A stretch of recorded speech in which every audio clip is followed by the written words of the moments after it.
Bonsoir, nous sommes le 14, le 14 août 2014, donc demain c'est, nous sommes il est que très tôt dans le matin, enfin demain nous sommes le 15 août, et je voudrais parler de la place des femmes dans le cycle astrologique tel que je le conçois.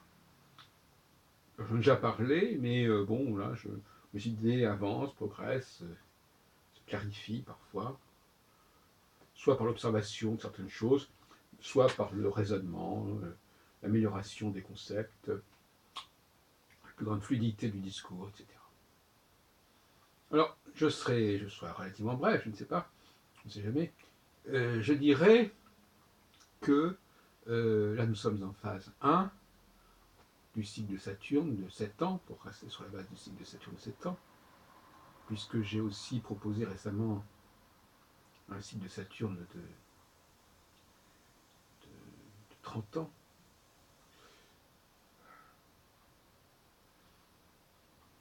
Et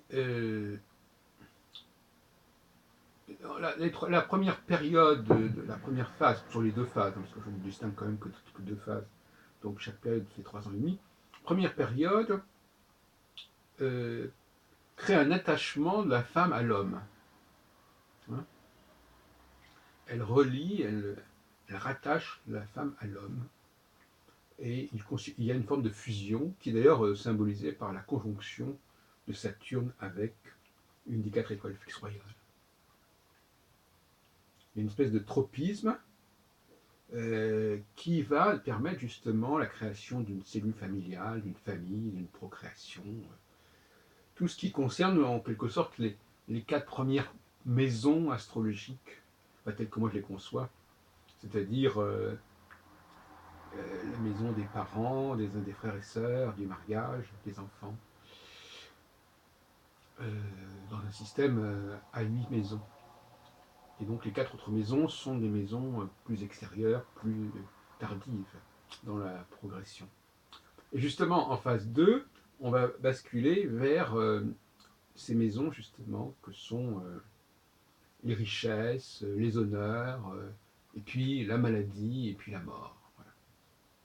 Au-dessus de l'horizon. Et là, il y a un détachement, les femmes se détachent des hommes, et elles essaient en quelque sorte de voler de leurs propres ailes. C'est intéressant parce que cette période-là est marquée par justement l'aigle, l'oiseau, et on pourrait éventuellement penser que la femme sort de sa cage et qu'elle veut s'envoler. C'est la disjonction, c'est-à-dire que la conjonction qui reliait la femme à l'homme s'est dissoute avec le temps, hein, à mi-parcours, et donc à ce moment-là, le lien entre la femme et l'homme se défait, et elle vole, comme je dis, de ses propres ailes, elle tente en tout cas d'y parvenir, et elle va, en quelque sorte, s'approprier l'héritage de l'homme pour pouvoir justement affirmer son autonomie, en tout cas affirmer son égalité, par des moyens qui sont éventuellement problématiques et qui consistent à se passer quelque part de l'homme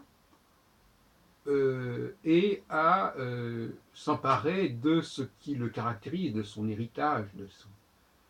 Et c'est pour ça d'ailleurs que la maison, les maisons qui sont au-dessus de l'horizon, les maisons de la phase 2, sont aussi des maisons de l'acquisition des biens. Ce sont des maisons où on s'approprie des biens, on s'approprie des biens qui ne sont pas de soi-même, qui ne font pas partie intégrante de soi-même. Je me réfère à une symbolique assez intéressante que j'ai eu du mal à déchiffrer, à savoir la symbolique euh, du, de la symbolique taureau-porc d'un côté et la symbolique mouton-poule de l'autre côté. Hein. C'est-à-dire la première symbolique est une symbolique où l'être ne peut donner que ce qu'il a, que ce qu'il est en fait. Hein. et ce qu'il est, il ne peut le donner qu'en mourant, en quelque sorte, parce que ça fait partie intégrante de lui-même,